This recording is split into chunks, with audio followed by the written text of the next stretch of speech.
When you need to build up your team to handle the growing chaos at work, use Indeed Sponsored Jobs. It gives your job post the boost it needs to be seen and helps reach people with the right skills, certifications, and more. Spend less time searching and more time actually interviewing candidates who check all your boxes. Listeners of this show will get a $75 sponsored job credit at Indeed.com/podcast. That's Indeed.com/podcast. Terms and conditions apply. Need a hiring hero? This is a job for Indeed Sponsored Jobs. 185,000 soldados rodeaban Jerusalén listos para destruirla al amanecer, y un solo hombre, de rodillas en un templo vacío, pronunció 5 frases que resultaron más letales que todas esas espadas juntas. Solo tú eres Dios de todos los reinos de la tierra, tú hiciste los cielos y la tierra. Eso fue todo, sin ejército, sin aliados, sin plan militar. 5 líneas dirigidas al cielo desde un templo al que le habían arrancado las puertas de oro. Y a la mañana siguiente, 185,000 cuerpos cubrían el campamento asirio, todos muertos, sin una sola herida visible. La historia que vamos a recorrer hoy no es sobre el ángel que los mató, es sobre lo que activó a ese ángel, es sobre una oración. Y cuando digo oración, no me refiero a una frase bonita repetida por costumbre. Me refiero a una oración construida como un argumento legal ante el tribunal del cielo, donde cada palabra fue una pieza estratégica diseñada para darle a Dios una razón para actuar. Hay una palabra en hebreo dentro de esa oración que cambia todo, y vamos a llegar a ella. Pero también hay algo que la mayoría no sabe. El hombre que pronunció esa oración ya había intentado resolver la crisis por su cuenta, ya había pagado un rescate enorme, ya había fracasado. La oración fue su último recurso, y resulta que debió haber sido el primero. Pero para entender el peso de cada palabra que Ezequías pronunció en el templo, necesitas entender primero contra qué estaba luchando. Porque la oración no nació en el vacío. Nació como respuesta a la máquina de guerra psicológica más sofisticada del mundo antiguo. Y lo que los asirios le hicieron a Ezequías antes de esa noche explica por qué su oración fue tan diferente a cualquier otra en la Biblia. Estamos en el año 701 a.C. El imperio asirio dominaba el mundo conocido. No estamos hablando de un reino fuerte. Estamos hablando del equivalente antiguo de una superpotencia nuclear. Asiria había conquistado nación tras nación, había deportado pueblos enteros, había arrasado ciudades hasta los cimientos. Segundo de Reyes capítulo 17, versículos 5 y 6, lo describe con una frialdad que asusta. El rey de Asiria invadió toda la tierra, subió contra Samaria y la sitió durante 3 años. En el 9º año de Oseas, el rey de Asiria tomó Samaria y deportó a Israel a Asiria. Israel, el reino del norte, 10 tribus, desapareció. Así de simple.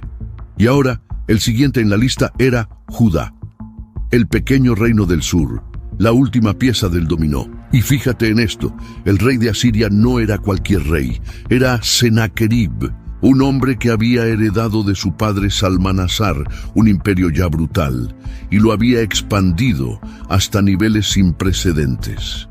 Las inscripciones asirias, encontradas en las ruinas de Nínive por arqueólogos en el siglo XIX, describen sus campañas con un orgullo que hiela la sangre. Se jactaba de haber sitiado 46 ciudades fortificadas de Judá y de haber encerrado a Ezequías como un pájaro en una jaula en Jerusalén. Esas son sus palabras, grabadas en piedra. Un prisma hexagonal de arcilla conocido hoy como el prisma de Taylor, exhibido en el Museo Británico. Y lo interesante es que esa inscripción confirma muchos detalles del relato bíblico, pero omite convenientemente lo que pasó después. Ya vamos a llegar a eso. Ahora bien, del otro lado de esta ecuación estaba Ezequías, y aquí es donde el contraste se vuelve casi absurdo. Segundo de Reyes, capítulo 18, versículos 3 al 7, nos dice que Ezequías hizo lo que era recto ante los ojos del Señor, conforme a todo lo que había hecho su padre David. Él quitó los lugares altos, rompió las piedras sagradas, cortó los postes de acera y despedazó la serpiente de bronce que Moisés había hecho, porque hasta aquel tiempo los hijos de Israel le quemaban incienso. Ezequías puso su confianza en el Señor, el Dios de Israel. No hubo otro como él entre todos los reyes de Judá, ni antes ni después de él. Piénsalo. Este hombre había limpiado el país de idolatría, había destruido objetos que el propio pueblo consideraba sagrados, incluyendo algo que Moisés mismo había fabricado siglos atrás, la serpiente de bronce de Números, capítulo 21, versículos 8 y 9, porque el pueblo había comenzado a adorarla en lugar de adorar a Dios. Ezequías entendía algo que muy pocos reyes entendieron, que incluso las herramientas de Dios pueden convertirse en ídolos si les das el lugar equivocado. Pero hay algo que la mayoría de la gente no sabe sobre Ezequías. Su padre fue Acaz, uno de los peores reyes que Judá tuvo. Segundo de Reyes, capítulo 16, versículos 2 al 4, lo describe sin rodeos.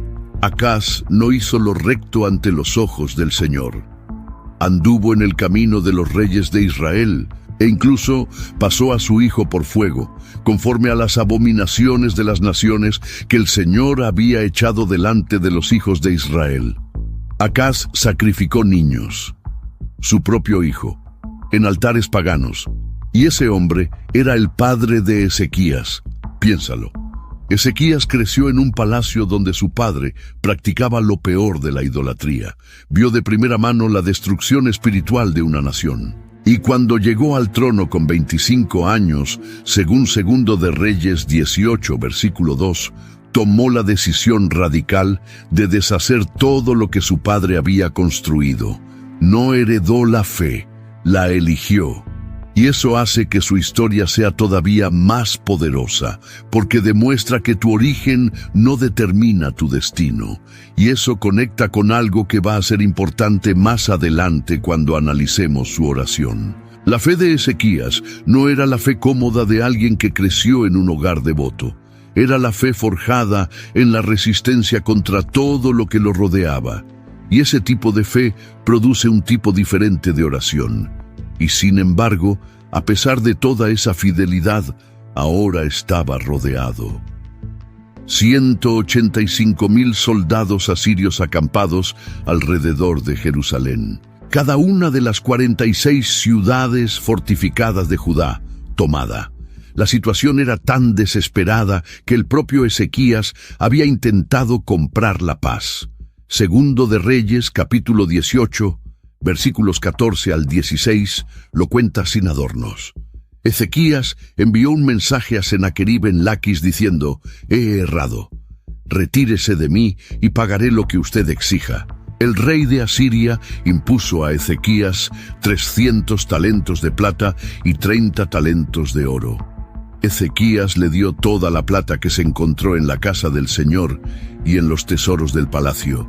Incluso arrancó el oro de las puertas y los postes del templo para entregárselo. Detente en ese detalle un momento. El oro de las puertas del templo.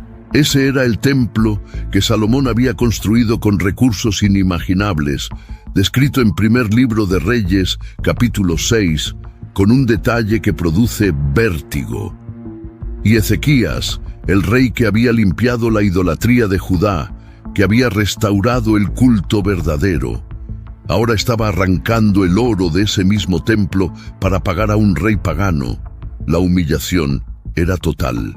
Segundo de Crónicas, capítulo 29, nos cuenta que Ezequías había dedicado enormes esfuerzos a restaurar y purificar ese templo al principio de su reinado, y ahora estaba desmantelándolo con sus propias manos.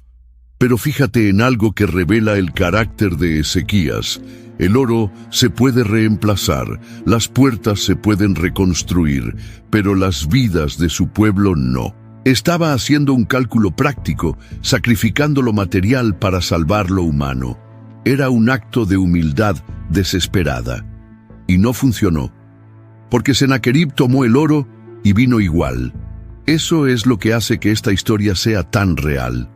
No es la historia de un héroe que hizo todo bien desde el principio, es la historia de un hombre que intentó resolver las cosas a su manera, fracasó y solo entonces encontró el camino correcto. Y el camino correcto no era una estrategia militar ni una negociación diplomática. Era una puerta, la puerta del templo. Ese es el primer lado del contraste.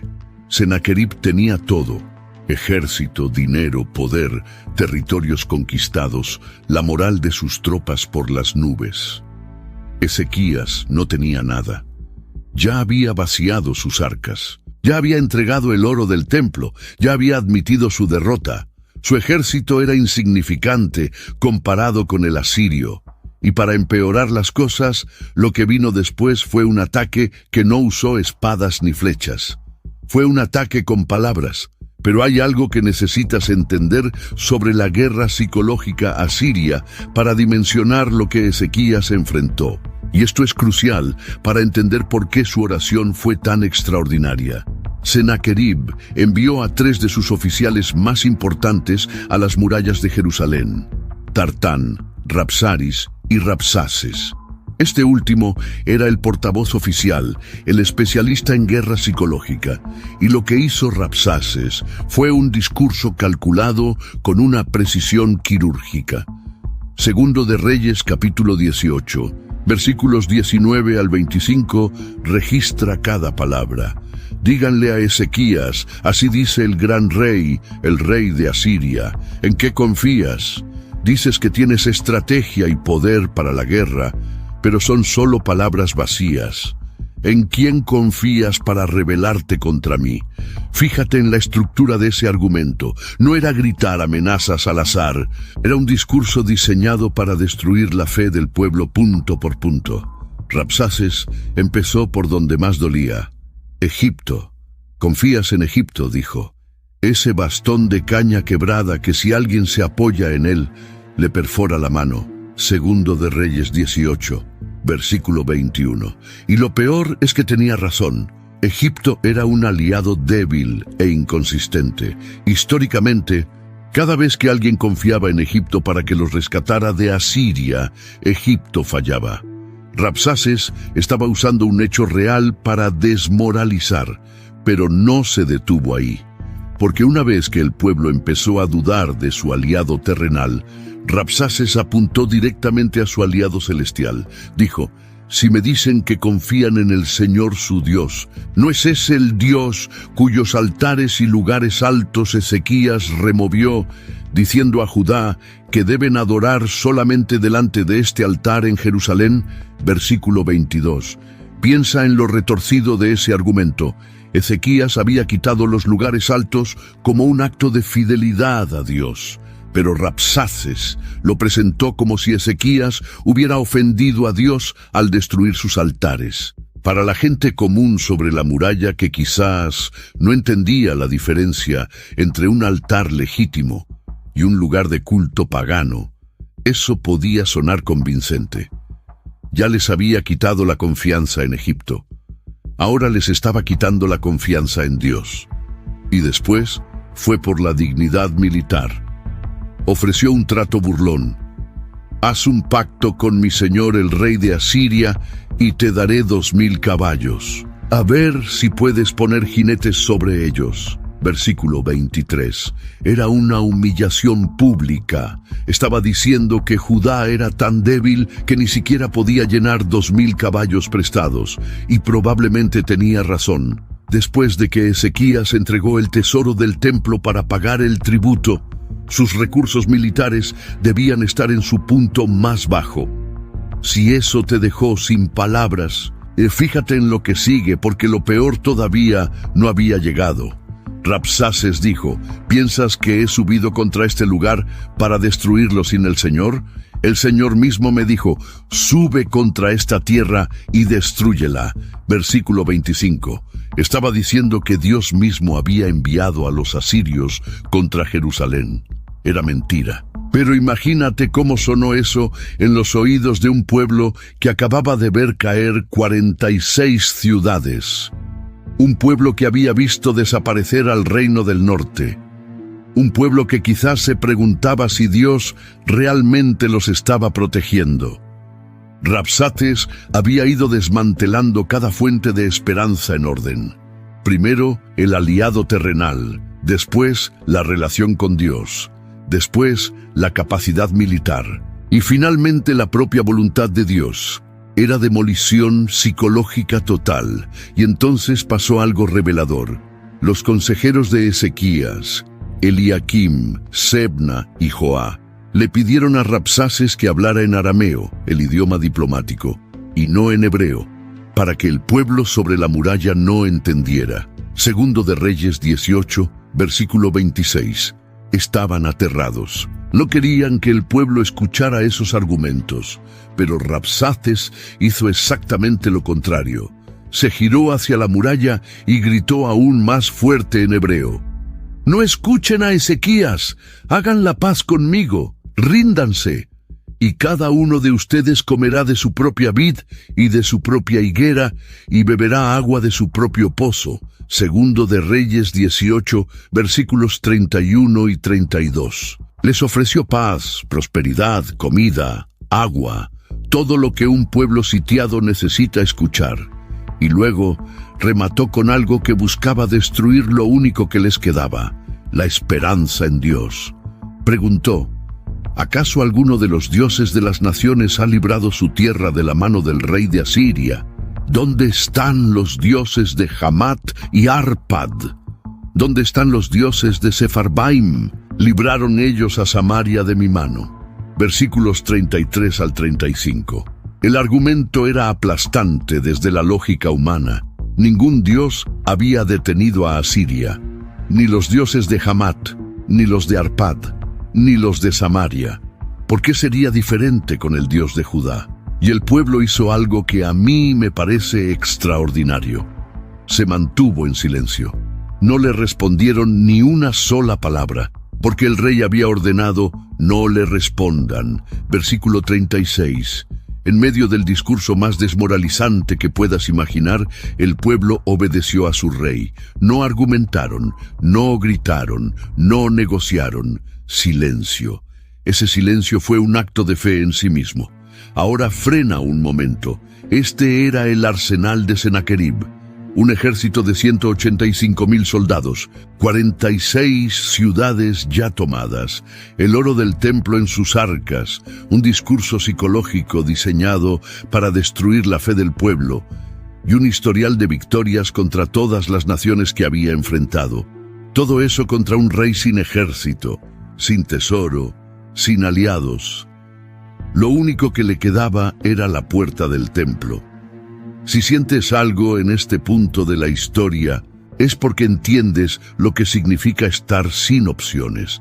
Y es exactamente aquí donde tú entras en esta historia, porque lo que Ezequías hizo a continuación es algo que cualquier persona puede hacer cuando se queda sin nada.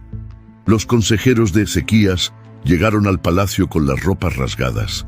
Esa era la señal universal de angustia en el mundo antiguo. Le contaron al rey todo lo que Rabsaces había dicho, y lo primero que hizo Ezequías fue exactamente lo mismo. Rasgó sus ropas, se cubrió de cilicio, y entró en la casa del Señor. Segundo de Reyes, capítulo 19, versículo 1. No fue al salón del trono a planificar una estrategia militar. No convocó a sus generales, no envió mensajeros a Egipto. Fue al templo. Esa decisión, que parece simple, fue en realidad la decisión más estratégica de toda la crisis, porque Ezequías entendía algo que Sennacherib nunca podría entender, que la batalla no era entre Judá y Asiria, era entre el Dios de Israel y la arrogancia humana. Y hay un patrón en la vida de Ezequías que vale la pena notar. Cada vez que enfrentó una crisis, su primer instinto fue ir al templo. Cuando escuchó las blasfemias de Rabsaces, rasgó sus ropas y entró en la casa del Señor. Cuando recibió la carta de Sennacherib, la extendió ante el Señor. Más adelante en su vida, cuando el profeta Isaías le dijo que moriría de su enfermedad, Segundo de Reyes capítulo 20 versículo 2, dice que volvió su rostro hacia la pared y oró al Señor. Era un hombre cuyo reflejo instintivo ante el peligro no era pelear ni huir, sino orar. Eso no es debilidad. Eso es la forma más radical de fortaleza que existe, porque requiere admitir que no puedes resolver la situación solo. Y para un rey, un hombre acostumbrado a dar órdenes y recibir obediencia, esa admisión cuesta más de lo que podemos imaginar. Sennacherib jamás se habría arrodillado ante nadie. Ese era precisamente su problema. Al mismo tiempo, envió a sus hombres cubiertos de cilicio al profeta Isaías con un mensaje que revela su estado mental. Segundo de Reyes 19, versículos 3 y 4. Así dice Ezequías: este es un día de angustia, de reprensión y de vergüenza. Los niños están a punto de nacer, pero no hay fuerza para darlos a luz. Quizás el Señor tu Dios escuche todas las palabras de Rabsaces, a quien su señor el rey de Asiria envió para insultar al Dios vivo, y reprenda las palabras que el Señor tu Dios ha oído. Levanta, pues, una oración por el remanente que aún queda. Esa metáfora de la mujer en trabajo de parto sin fuerza para dar a luz es desgarradora. Ezequías estaba diciendo: estamos en el momento más crítico y no tenemos la capacidad de salir de esto solos. Necesitamos intervención. La respuesta de Isaías fue inmediata y directa. Segundo de Reyes 19, versículos 6 y 7.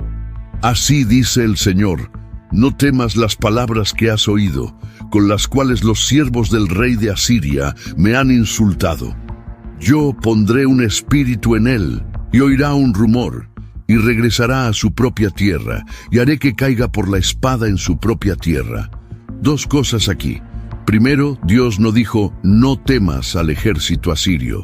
Dijo: no temas las palabras. Dios estaba identificando exactamente cuál era el arma principal de Sennacherib. No eran las espadas, eran las palabras, la guerra psicológica, la blasfemia. Y Dios respondería a eso con sus propias palabras. Segundo, fíjate en la profecía. Oirá un rumor, regresará a su tierra, caerá por la espada en su propia tierra. Tres predicciones concretas y verificables. No era una promesa vaga de todo va a salir bien. Era un plan específico con tres eventos que se podían confirmar o negar. Pero la historia no terminó ahí, porque Sennacherib envió una carta. Segundo de Reyes 19, versículos 10 al 13. Y esta carta era esencialmente una versión escrita y más condensada del discurso de Rabsaces.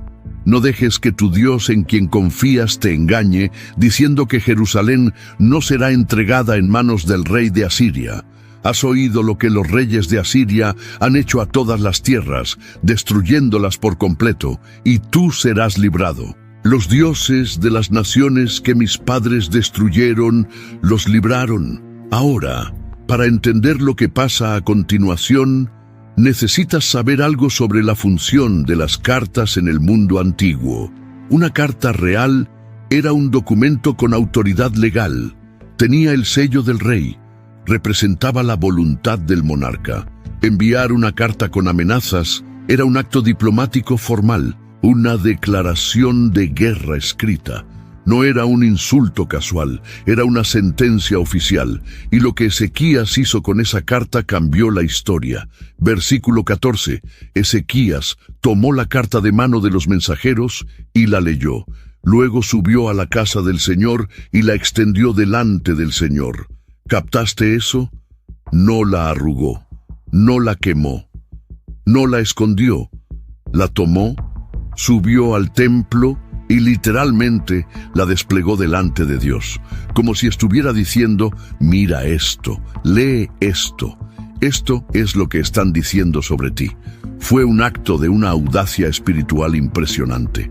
Puso la amenaza de Sennacherib directamente frente al trono de Dios y básicamente dijo: Esto es entre tú y él. Hay algo profundamente práctico en lo que Ezequías hizo que a veces pasamos por alto. No oró en abstracto, no dijo simplemente, Señor, tengo un problema. Trajo el problema físicamente, lo puso delante de Dios en forma concreta. La carta, el pergamino con las palabras de blasfemia de Sennacherib, estaba ahí, extendida en el suelo del templo. Era como si Ezequías convirtiera la amenaza de su enemigo en la evidencia que presentaba ante el juez supremo del universo. Y eso nos enseña algo sobre la oración que pocas personas practican. Ser específico, no vaguedades, no generalidades, sino traer el problema concreto, con nombre y apellido, y ponerlo delante de Dios. Ezequías no oró, ayúdame con mis enemigos. Oró mostrando exactamente qué decía el enemigo, qué pretendía hacer, y por qué eso era un insulto directo al carácter de Dios. Y entonces oró. Y esta oración es lo que quiero que analicemos palabra por palabra, porque cada frase fue una pieza estratégica de lo que me gusta llamar la arquitectura de la oración más letal de la historia. Segundo de Reyes, capítulo 19, versículos 15 al 19. Ezequías oró delante del Señor y dijo, Oh Señor, Dios de Israel, entronizado sobre los querubines, solo tú eres Dios de todos los reinos de la tierra. Tú hiciste los cielos y la tierra. Primera línea. Fíjate lo que está haciendo. No empezó pidiendo, empezó declarando quién era Dios, entronizado sobre los querubines. Esa frase no era un adorno poético. Los querubines estaban sobre el arca del pacto en el lugar santísimo. Era una referencia directa al trono de Dios en medio de su pueblo. Ezequías estaba diciendo, tú estás aquí, estás sentado sobre tu trono en este templo, estás presente. Luego, solo tú eres Dios de todos los reinos de la tierra. Esa era la respuesta directa a Rabsaces. Rabsaces había dicho, ningún Dios salvó a su nación de nosotros. Ezequías respondió, esos no eran dioses. Tú eres el único Dios de todos los reinos, no solo de Judá, de todos, incluyendo a Siria. Y luego, tú hiciste los cielos y la tierra. Eso era la base teológica de todo. Si tú creaste todo, entonces todo te pertenece. Sennacherib no controla nada que tú no le hayas permitido controlar. Su ejército existe porque tú permites que exista. Sus victorias ocurrieron porque tú lo decidiste. Pero hay algo más aquí que la mayoría pasa por alto. Hay una palabra en hebreo que es fundamental. Cuando Ezequías dice, solo tú, la palabra es atale badeja. Esa construcción enfática, tú solo, tú únicamente, aparece en contextos donde se está excluyendo a todos los demás. No era simplemente un cumplido, era una declaración de guerra teológica contra todo falso dios que Asiria reclamaba como fuente de su poder. Lo que voy a decirte ahora puede incomodarte, pero la oración de Ezequías fue construida como un argumento legal, y la siguiente línea lo demuestra. Inclina tu oído, oh Señor, y escucha. Abre tus ojos, oh Señor, y mira, escucha las palabras que Sennacherib ha enviado para insultar al Dios vivo. Versículo 16. Inclina tu oído, abre tus ojos. Esas no son expresiones casuales, son fórmulas de petición que aparecen en los salmos y en las oraciones formales de Israel. Pero lo crucial es la última parte. Las palabras que Sennacherib ha enviado para insultar al Dios vivo. Ezequías no dijo para insultarnos, dijo para insultarte a ti. Cambió el enfoque completamente. La ofensa no era contra Judá, era contra Dios. Y al hacer eso, transformó la situación de un problema político-militar a un asunto de honor divino.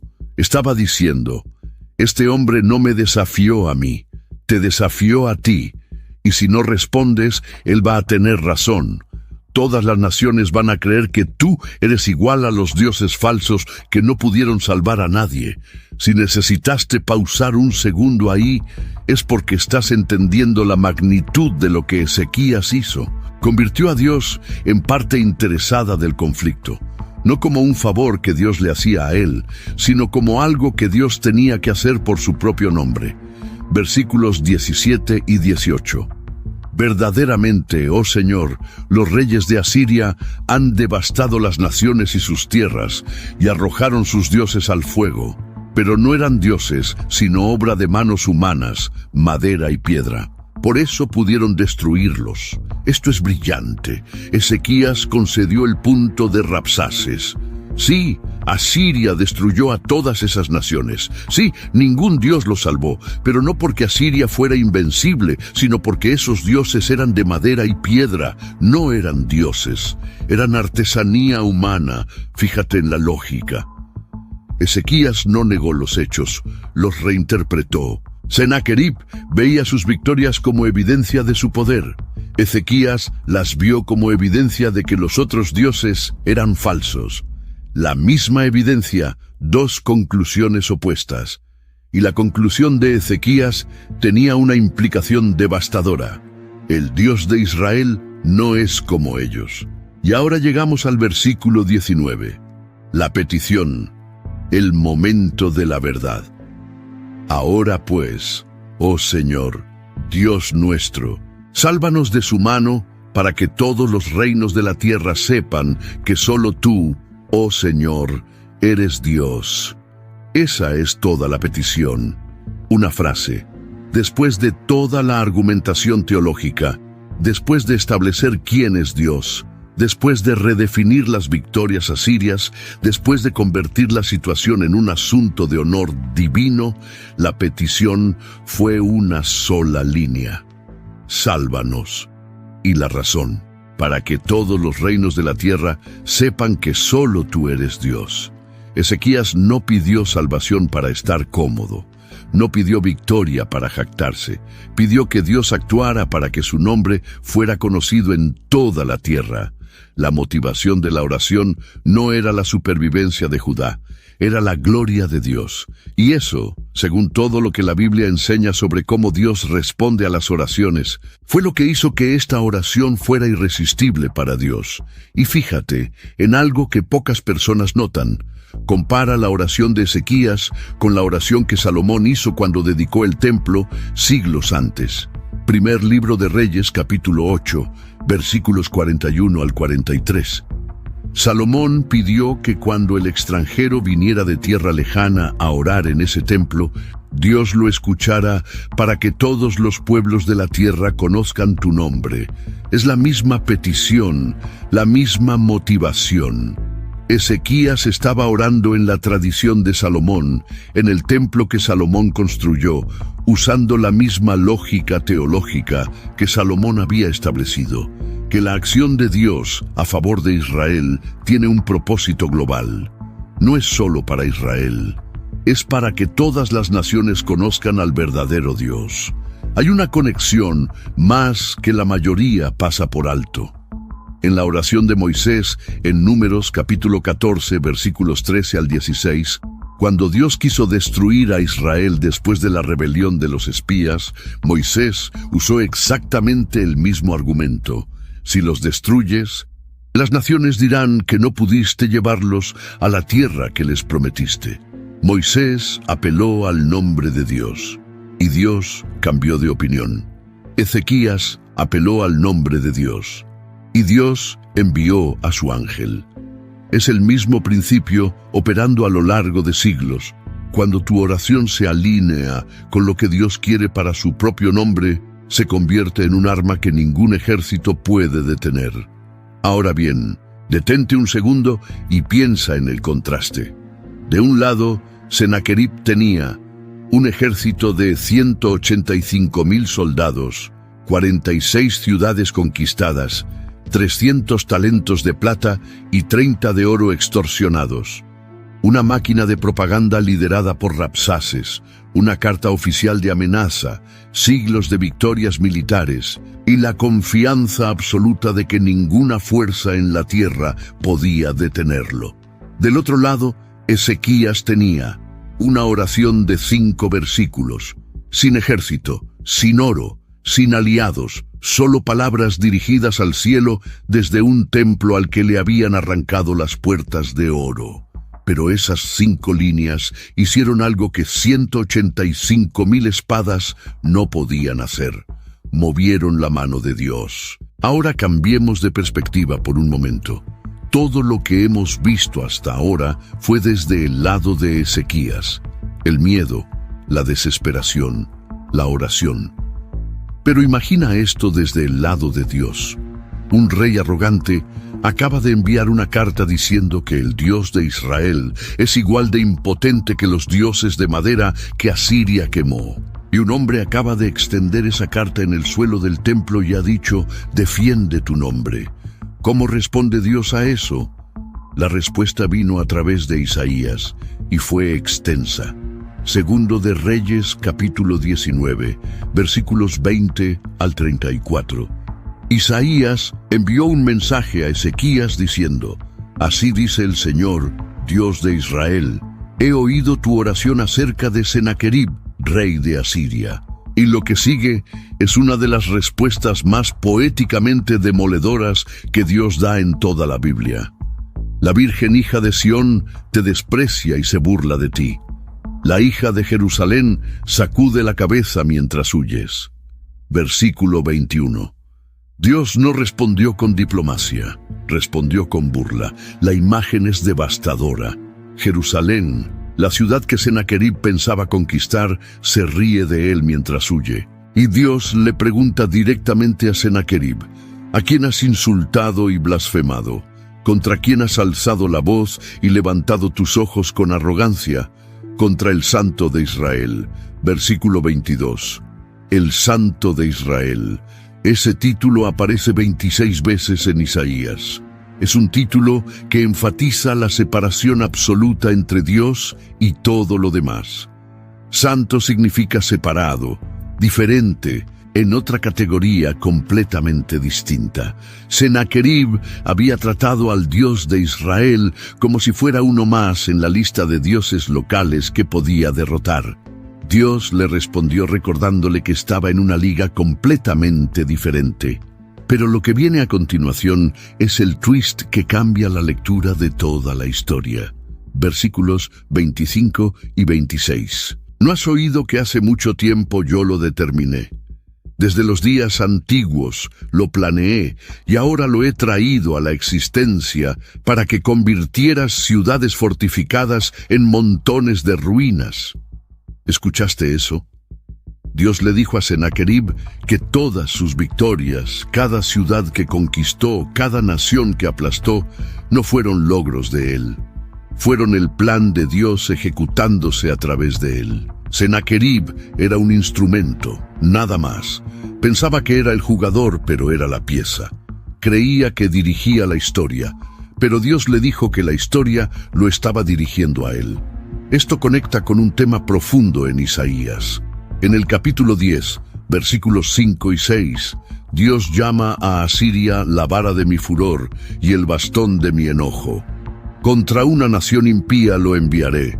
Asiria no era un poder independiente, era un instrumento disciplinario que Dios usaba contra las naciones pecadoras.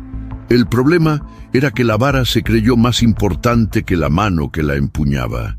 Isaías 10, versículo 15, lo dice sin rodeos. Se jacta el hacha contra el que corta con ella, se enaltece la sierra contra el que la mueve. Sennacherib era un hacha que se creía leñador. Y eso debería hacernos reflexionar sobre algo incómodo. ¿Cuántas veces asumimos que nuestros logros son exclusivamente nuestros? ¿Cuántas veces el éxito nos convence de que somos invencibles? La historia de Sennacherib es un recordatorio brutal de que el poder sin humildad es un camino que siempre termina en ruina. No importa cuántas ciudades conquistes, no importa cuántos ejércitos derrotes, Si tu poder te hace creer que no necesitas a nadie, ni siquiera a Dios, estás construyendo sobre arena. Y ese contraste entre Sennacherib y Ezequías vuelve a aparecer con fuerza aquí. Sennacherib se jactaba de sus conquistas como si fueran propias. Ezequías reconoció que incluso la salvación que estaba pidiendo no era para él, sino para la gloria de Dios. Uno se inflaba, el otro se vaciaba. Y al final, el que se vació fue el que fue llenado, y el que se infló fue desinflado en una sola noche. Dale like a este video si estás entendiendo la magnitud de lo que está pasando aquí, porque cada detalle de esta historia cobra un significado nuevo cuando lo miras desde esta perspectiva. La sentencia de Dios continuó. Versículo 27. Yo conozco tu sentarte, tu salir y tu entrar, y tu furor contra mí. Dios sabía todo, cada movimiento de Sennacherib, cada pensamiento, cada plan, cada blasfemia. No había nada oculto. Y luego la sentencia final, versículo 28. Por cuanto te has enfurecido contra mí y tu tumulto ha llegado a mis oídos, pondré mi anzuelo en tu nariz y mi freno en tus labios, y te haré regresar por el camino por donde viniste, anzuelo en la nariz, freno en los labios. Esa imagen no era accidental. Los asirios eran conocidos por poner anzuelos literales en las narices de sus cautivos y llevarlos arrastrando. Aparecen relieves asirios encontrados en Nínive. Dios usó la misma imagen que los asirios aplicaban a sus víctimas y la aplicó a Sennacherib. Lo que tú haces a otros, te haré a ti. Pero antes de que el juicio cayera, Dios dio a Ezequías una señal de esperanza para el futuro. Versículos 29 al 31. Esta será la señal para ti, Ezequías. Este año comerán lo que crezca por sí solo, y en el segundo año lo que brote de lo mismo. Pero en el tercer año sembrarán y cosecharán, plantarán viñas y comerán su fruto. Los sobrevivientes de la casa de Judá echarán raíces hacia abajo y producirán fruto hacia arriba. Porque de Jerusalén saldrá un remanente, y del monte Sión un grupo de sobrevivientes. El celo del Señor de los ejércitos hará esto. La señal era agrícola. Debido al asedio y la devastación, el pueblo no había podido sembrar. Así que Dios les prometió que durante 2 años comerían de lo que la tierra produjera espontáneamente, y al tercer año podrían retomar su vida agrícola normal. Era una promesa práctica para gente con hambre real. Pero fíjate en la metáfora. Echarán raíces hacia abajo y producirán fruto hacia arriba. Judá no solo sobreviviría, crecería, se expandiría, produciría. La crisis que parecía el fin se convertiría en el punto de partida de una nueva etapa. Y entonces Dios pronunció la sentencia definitiva sobre Jerusalén. Versículos 32 al 34. Por tanto, así dice el Señor acerca del rey de Asiria: no entrará en esta ciudad, no lanzará una flecha aquí, no vendrá ante ella con escudo, no construirá un montículo de asedio contra ella. Por el camino que vino, por él regresará, y no entrará en esta ciudad, dice el Señor, porque yo defenderé esta ciudad para salvarla, por mi causa, y por causa de mi siervo David. No entrará, no lanzará una flecha, no levantará escudo, no construirá rampa de asedio, nada, 0 acción militar contra Jerusalén, y las razones, por mi causa, por mi propio honor, y por la promesa que hice a David. Segundo de Samuel, capítulo 7, versículo 16, donde Dios prometió a David que su trono permanecería para siempre. Una promesa que encontraría su cumplimiento final en Jesucristo, descendiente de David según la carne, como Pablo confirma en Romanos, capítulo 1, versículos 3 y 4. La oración de Ezequías había apelado exactamente a las 2 cosas que motivaban a Dios: su nombre y su pacto, y por eso fue respondida, y ahora llegamos a esa noche. Segundo de Reyes, capítulo 19, versículo 35. Uno de los versículos más impactantes de toda la Biblia. Y sucedió que aquella misma noche el ángel del Señor salió y mató a 185,000 en el campamento asirio. Cuando los hombres se levantaron a la mañana siguiente, he aquí que todos estaban muertos. Una noche, un ángel, 185,000 soldados, muertos. El texto hebreo usa la expresión Malach Yahvé, el ángel del Señor. Esta expresión aparece a lo largo de todo el Antiguo Testamento en momentos de intervención directa. Es el mismo tipo de agente que se apareció a Agar en el desierto en Génesis capítulo 16. El mismo que detuvo la mano de Abraham sobre Isaac en Génesis capítulo 22. El mismo que se paró con una espada desenvainada frente a Balaam en Números capítulo 22. No era un ángel cualquiera, era el ejecutor personal de la voluntad divina en los momentos más decisivos de la historia. Y un solo ángel fue suficiente, no un ejército celestial, no una legión, uno, contra 185,000. Eso da una medida del poder que estamos discutiendo aquí. David lo había cantado en el Salmo 34, versículo 7. El ángel del Señor acampa alrededor de los que le temen y los defiende. Esa noche, ese salmo dejó de ser poesía y se convirtió en realidad militar. La Biblia no da detalles sobre cómo murieron. No describe batalla, no describe resistencia, no describe heridas, solo muerte, silenciosa, total, instantánea. El ejército más poderoso del mundo antiguo neutralizado en una sola noche por un solo agente celestial. Para ponerlo en perspectiva, 185,000 soldados es más que toda la fuerza combinada que muchas batallas famosas de la antigüedad juntaron. La batalla de Gaugamela, donde Alejandro Magno derrotó a Darío III, involucró aproximadamente 47,000 soldados griegos contra un número mayor de persas. La batalla de Canae, la mayor derrota romana, involucró aproximadamente 86,000 soldados romanos. 185,000 era un número astronómico. Ahora imagínate la escena desde la perspectiva de los asirios que sobrevivieron. Versículo 36. Sennacherib, rey de Asiria, partió, regresó a casa y vivió en Nínive. Esa frase es casi cómica en su brevedad. El hombre que había enviado discursos épicos, cartas amenazantes, delegaciones intimidatorias, simplemente partió, se fue a casa.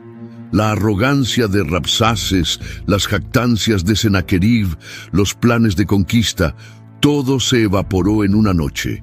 Y el prisma de Taylor, esa inscripción asiria que mencionamos al principio, es reveladora en lo que no dice. Describe la campaña contra Judá con detalle, menciona el tributo que Ezequías pagó, se jacta de haber encerrado a Ezequías como un pájaro en una jaula, pero no dice ni una palabra sobre haber conquistado Jerusalén, porque no la conquistó, y no menciona la pérdida de 185,000 soldados, porque ningún rey se jacta de la peor catástrofe militar de su reinado. Lo interesante es que incluso fuentes no bíblicas registraron algo inusual sobre esta campaña.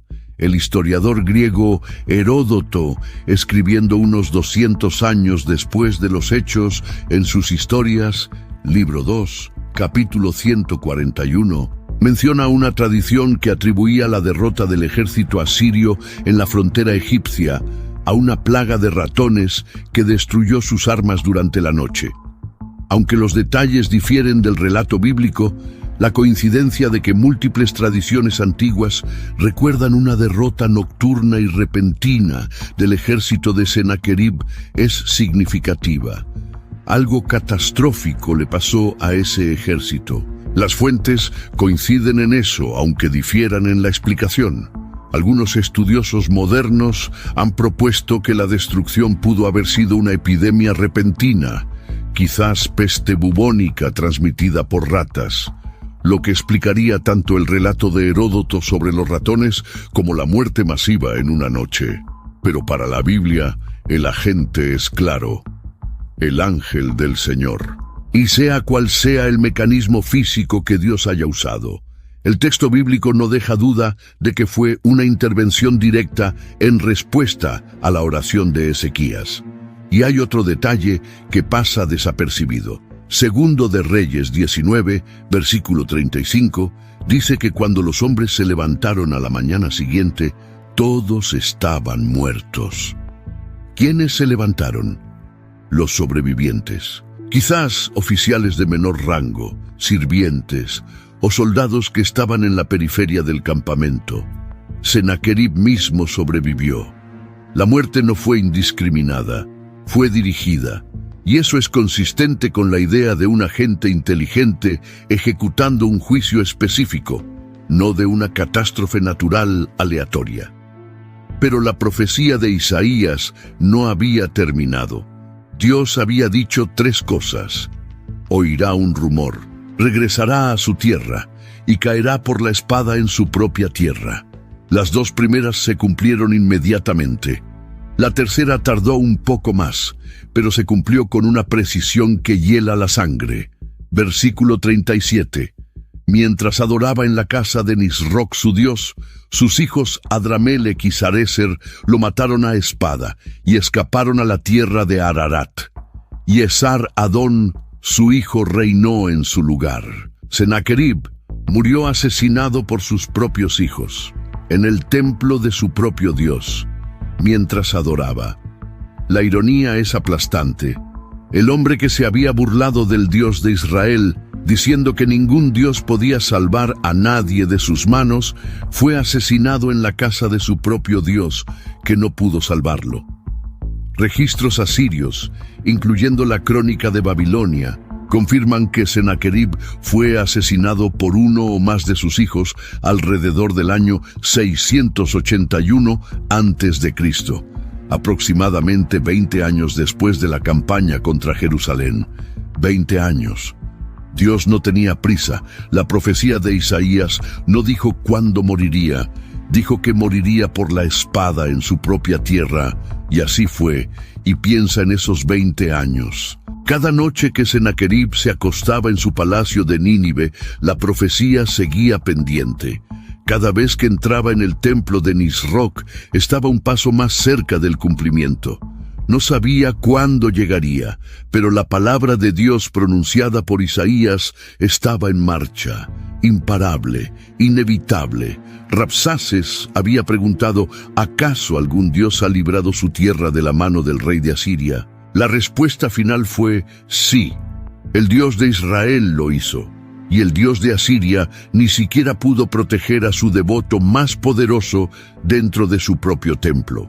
Y esto es lo que necesitas entender como la revelación que cambia toda la lectura de esta historia.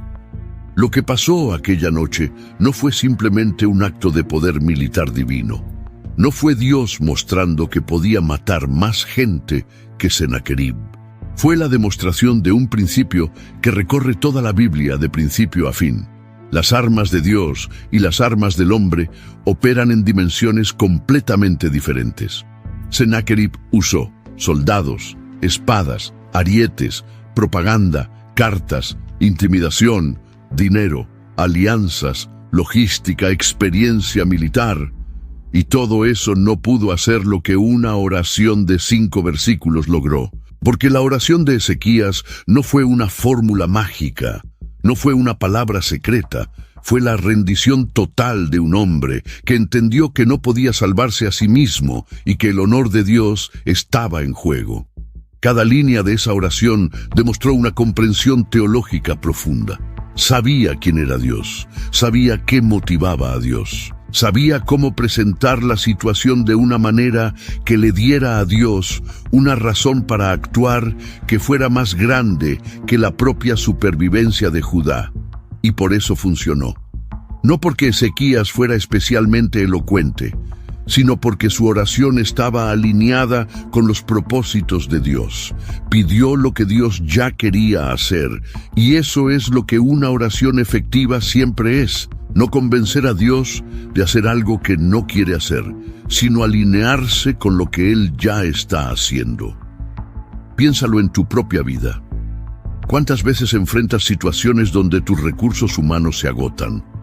Donde el argumento del otro lado parece invencible, donde las estadísticas dicen que no tienes posibilidad, donde la lógica dice que pierdas, donde alguien que parece más fuerte, más preparado, más equipado, está a punto de pasar por encima de ti, y en ese momento lo único que te queda es una oración. Conozco personas que han estado en su propio Jerusalén, rodeados, sin recursos, con las voces de sus propios Rabsaces gritándoles que se rindan.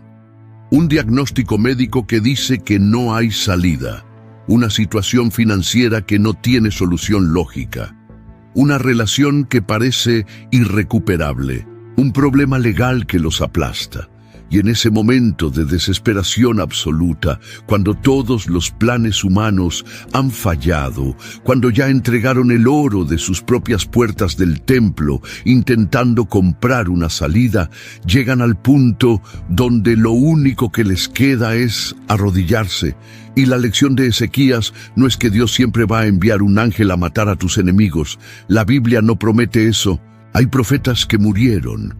Hay mártires que sufrieron, hay personas fieles que no recibieron la liberación que esperaban en esta vida. Hebreos capítulo 11, versículos 35 al 38 lo deja claro. Pero lo que la historia de Ezequías sí enseña es que Dios escucha, que cuando una oración está construida sobre los cimientos correctos, cuando apela al nombre de Dios y no solo a nuestra comodidad, cuando reconoce quién es Él realmente y no quién nosotros queremos que sea, esa oración tiene un poder que ninguna fuerza humana puede igualar. Lo que Ezequías nos enseña no es que la oración sea un recurso de emergencia cuando todo lo demás falla. Es que la oración es el recurso primario que debería haber estado ahí desde el principio. La diferencia entre el Ezequías que pagó 300 talentos de plata y el Ezequías que extendió la carta en el templo es la diferencia entre intentar resolver las cosas con recursos humanos y rendirse completamente a Dios. Ambas acciones las hizo el mismo hombre, pero solo una de ellas movió la mano de Dios. Si esto te tocó algo por dentro, no te lo guardes. Comparte este video con alguien que necesita escuchar esto, alguien que está en su propio sitio de Jerusalén, alguien que cree que no le quedan opciones. Segundo de Crónicas capítulo 32, versículos 7 y 8 registra algo que no aparece en Reyes. Palabras que Ezequías dijo a su pueblo antes de la crisis: sean fuertes y valientes. No teman ni desanimen ante el rey de Asiria, ni ante la multitud que viene con él, porque más son los que están con nosotros que los que están con él. Con él está el brazo de carne, pero con nosotros está el Señor nuestro Dios para ayudarnos y para pelear nuestras batallas. Y el pueblo descansó en las palabras de Ezequías, rey de Judá. Con él está el brazo de carne, con nosotros está el Señor. Esa era la ecuación.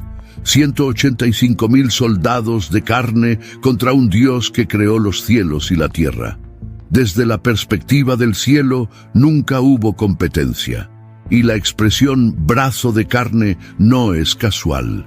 En hebreo, basar significa carne en el sentido de lo que es temporal, débil, mortal. Jeremías capítulo 17 versículo 5 dice: maldito el hombre que confía en el hombre, que hace de la carne su brazo, y cuyo corazón se aparta del Señor. El brazo de carne es todo recurso humano que ponemos por encima de Dios.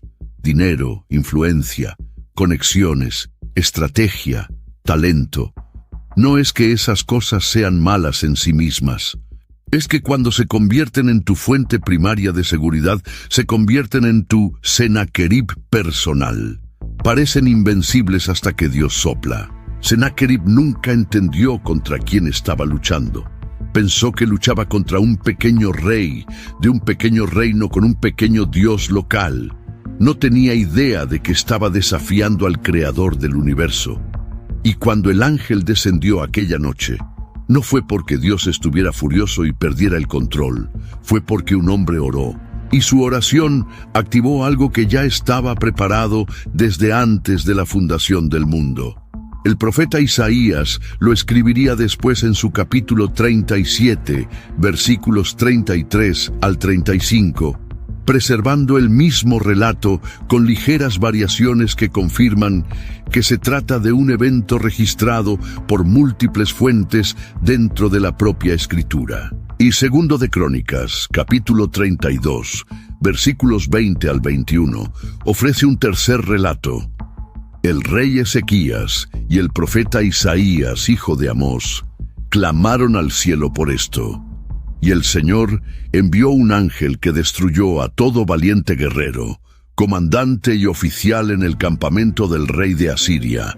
3 libros, 3 registros, un evento, una oración, un ángel, 185,000 muertos. Y esa convergencia de testimonios es más significativa de lo que parece.